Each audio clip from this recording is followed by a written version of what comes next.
Assassin's Creed Shadows. Hey. I haven't played an Assassin's Creed game since Assassin's Creed 2. Ooh. So there's your context for my experience with this one. Obviously, you've got dual protagonists, Yasuke and Naoe. Yasuke is the first real historical figure to ever be a protagonist in an Assassin's Creed game. He is, the famous black samurai who worked under Nobunaga. And as well, you've got Naoe, who is a vengeful shinobi who's on a quest for revenge after her town is destroyed.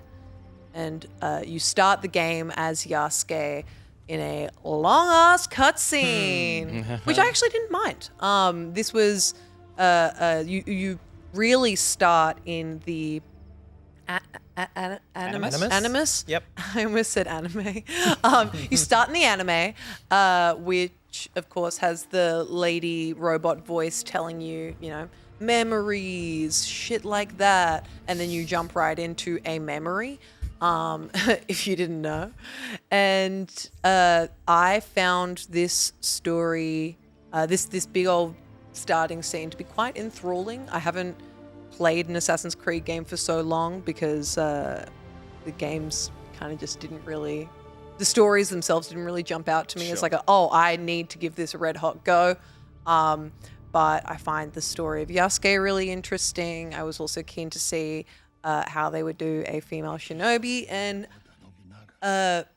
really, really well. Good. Really, really well. Of course, it has a kind of choices matter approach in these cutscenes. You have the option to say certain things.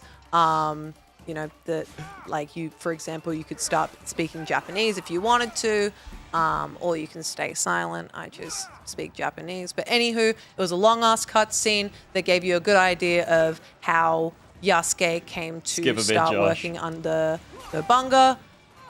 And then, wait, this was you guys playing, right? This is us playing. Yeah, great.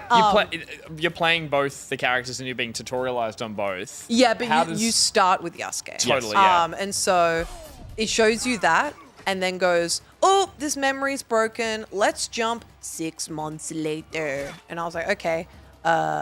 So you become the samurai. My experience, once again, with Assassin's Creed is not super in depth. Sure. So when I played as Yasuke, I knew that that's not a normal Assassin's Creed experience because generally you are quite sneaky. Meanwhile, he's more of a tanky guy. And I didn't mind it so much. I like being big and tough. I thought it was a joy. I like having lots of strength. But once you come out of the opening Yasuke part, the vast majority of the prologue covers Naoe's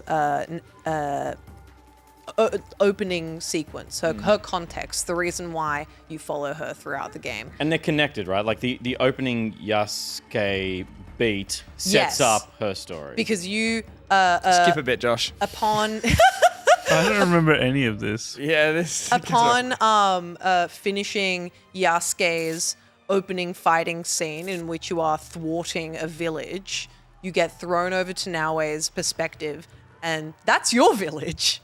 That's your villagey that is pillaging, So there's a narrative reason that these two come into contact and start working together. I don't want you to spoil that because I've seen that already in the trailers, and I'm intrigued by how I that haven't gotten up to the part where they actually meet yet. Okay. I've I had a bit of limited time, but I finished the prologue so far, and yes, I do plan to finish this game because I heard that it's not 150 hours long, and I'm very, very excited for that. Totally, yeah. I like a game that I can finish, and when I saw my best friend Phoebe's playtime on, I think, Odyssey was huge. lost my mind. Yeah. I was not interested in that at all, but this one seems a lot more achievable, and I'm super keen for that. But yeah, you jump right into Naoe, you play the majority of the prologue as her, and this definitely felt more like a sneaky assassin vibe, with what being a shinobi and all. Yeah. And it feels great. So the Assassin's Creed games since Origins have been in this new engine and have kind of had this new design philosophy of big. They brought it back with the latest one, which was Mirage, to a kind of 20 hour experience because they got out of hand, arguably, with games like Odyssey and Valhalla, which were hundreds of hours. But the combat in those, because it was big open world as opposed to a more narrow streets European setting, became a little more combat focused, like Yasuke feels. Yeah. To me, I started playing and I was like, oh yeah, this is how they've been feeling. And then as soon as you change to this character, I was like, oh, it's classic. Oh, that's interesting. Oh, it's not even classic. It's not like it feels. It feels. Really? I think she feels more lithe than I've ever felt an assassin feel. She's way prone, cooler. She's faster. She's Yeah. all these kind She of feels things. light. She Yeah. feels Which I like, and it might really just be because enjoy. you've just been playing the heavier fighter, but she feels really cool to just move around the world. Yeah, with. big time. It's getting positive reviews that people are saying this feels like a good step for the series to go. It is interesting to look at, again, the resources they've had, the history of the game they've had, to really be like, this has some real Goldilocks syndrome, which is that, like, you're right, Odyssey and Valhalla, too much, too big, heavy combat, not much assassinating and that kind of vibes. And then Mirage, which I think everyone was very excited by. It definitely wasn't a misstep, but it didn't have the lasting power that people thought it was going to do, that it was going to have the return to the origins of what that game is. I think people realized that it had outgrown that. I feel like now we're hitting in that real sweet spot now of them going, okay, we've found out with Shadows that we are going to try and have our cake and eat it too. We're going to create juxtaposing character styles. We're going to have a medium-sized campaign. You're going to be fast and stealthy. You're going to be heavy, and we're just going to give you everything we know we've ironed out to work in the series, which from a design perspective feels a bit messy, but I think that's where they've landed. Like They've done the siblings with the Syndicate. They've just tried everything and gone, okay, what are the best parts from all of these? And this is it. And then the funniest part is that I think I remember from Black Flag had a moment in the Animus early on where you were working in a video game development company, which was the guise of the stepping into the Animus.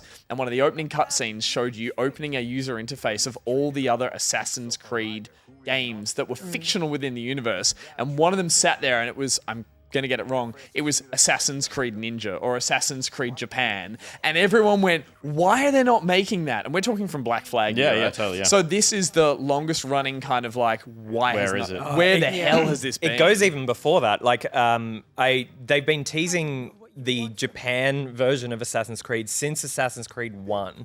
There is a scene in Assassin's Creed 1 where Desmond walks into his bedroom and sees like kanji all over the walls. Oh, shit. And that was when it was like he's like bleeding through to all of the other assassins yeah. and seeing hints back to that. So it's like, this is one of those things where I've been like on tenterhooks with this because it's like, this is the one that I've been waiting for since, like 2007 or whatever. Yeah. And it's like, it feels like it has the potential to really get it right. And arguably a little late to the party in terms of games creating their like stories in this universe, or sorry, this time in history. Japan. Yeah, and again, I'm making broad sweeping sort of statements there of like there's definite eras that other games have played in, but like it does feel like we've been playing games that have been riding the kind of Japanese ancient Japan kind of wave for a bit. So are they too late? I don't know. Like No. Enough said. I really don't think anybody's done it like this. And I say like when I say like this, I kind of mean specifically Naue. The sneaky shinobi. I think it's done because they have the Assassin's Creed history on their side of knowing how to do sneaky, stealthy, just right. It feels like this is just like a perfect fit.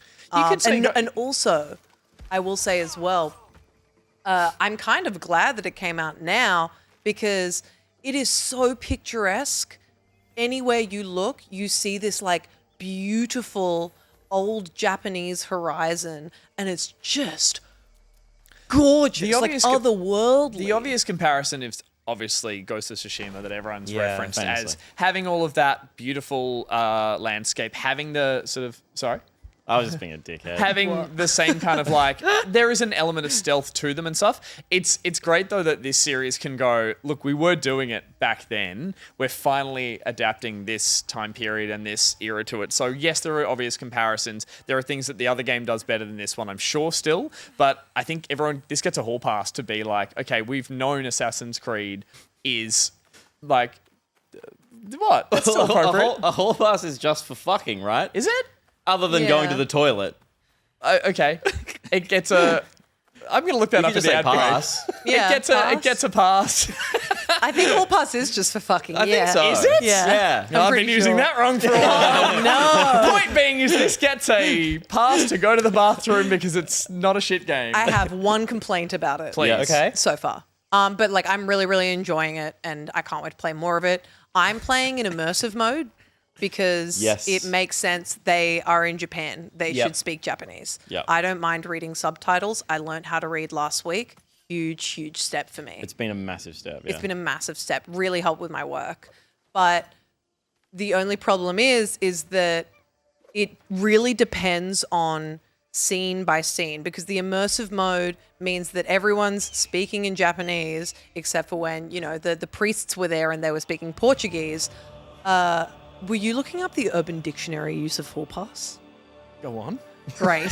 So the like all the cutscenes are in Japanese. My problem is that so far, maybe about half of the cutscenes, you very clearly see the characters mouthing English words. Oh no. And The like, opposite of but often like- when you play like a dragon or something Yeah. where you put English dubs on and it's like, oh, this has been synced for Japanese dialogue. And like that's fine because you know sometimes you just you kind of want to do it, but like have it be one way or the other because sometimes they do mocap for one and then they do it for the other and it just kind of goes back and forth and it kind of broke immersion for me. Yeah, I was gonna say I feel like I now need to play it in like English. Just quote unquote, We dub, should Yeah. we, just we for should that. point out we were playing pre-release code as well. Yeah. So that may have been fixed Ooh. for day one. Like it might would have just love been that. it might have just been something that they were working on still. Yeah. Because It feels might have been like updated. That's Yeah. end dev cycle polish stuff. True. Yeah. So don't know that that's in the final release, but yeah. Yeah. The only other thing that I'm intrigued for you to get to, which is the reason I do want to pick this one up, is there was they talked about in pre-release. There's a kind of village builder mode as a I don't know how optional it is and how much it's part of the main storyline quest, but a big part of it is bringing resources back. And I know there was a big part of that in Valhalla. There was kind of like resources would return to your village, but I think here there is quite literally a city builder that you or a village builder that is quite tranquil in the sense that you're building old Japanese architecture and like fountains and areas for your Shibu Inu dogs, and like it's got a very for lack of a better term zen-like quality to like you have your village and your base that you build up, which I saw in the promo and went like, fuck, that looks great. I want a little bit of that between my assassinating. I will say I'm very excited. I've been very excited to talk about this one because another thing I like about it, which maybe people won't agree with, Sure. because maybe they like that Assassin's Creed games are really super open world and go anywhere you want to explore. That's not the kind of game that I'm into, and I really, really liked that this game opens with like accessibility options of like difficulty level, immersive mode on or off, and then also pretty much the option to make the game more linear, which I really liked. I saw a pathway little Yeah, leader it there gives you a before. pathway option. It gives you the waypoints at the top. It gives you, your quests and like quest markers, which I am a big fan of because I don't I'll explore a little bit, but ultimately I like a game that I can start and finish. And because I got to play a Like lot Hello of them, Kitty Island like Adventure. Hello Kitty Island Adventure. I really needed this game to not have the Origins, Odyssey, Valhalla mentality Impossibly to it. huge, yeah. It Because is an I'm one option, of those people which that is great. can't like. Yeah. I even see start. items on a map and I just have to. The first time I played Origins, and then I zoomed out the map and saw all of the icons, and then I No, realized no, I no, could no, zoom no. out yet again. I was like, Yeah. oh Yeah. no! And that was the first Assassin's Creed I ever put down. I'm intrigued to see Not how much more you played this, but just what your experience is beyond this opening cup. I will probably not only I'm definitely returning to it, but I will probably come on the show again to talk about it Nice. again Done. because Yeah. I'm so keen to keep on playing this.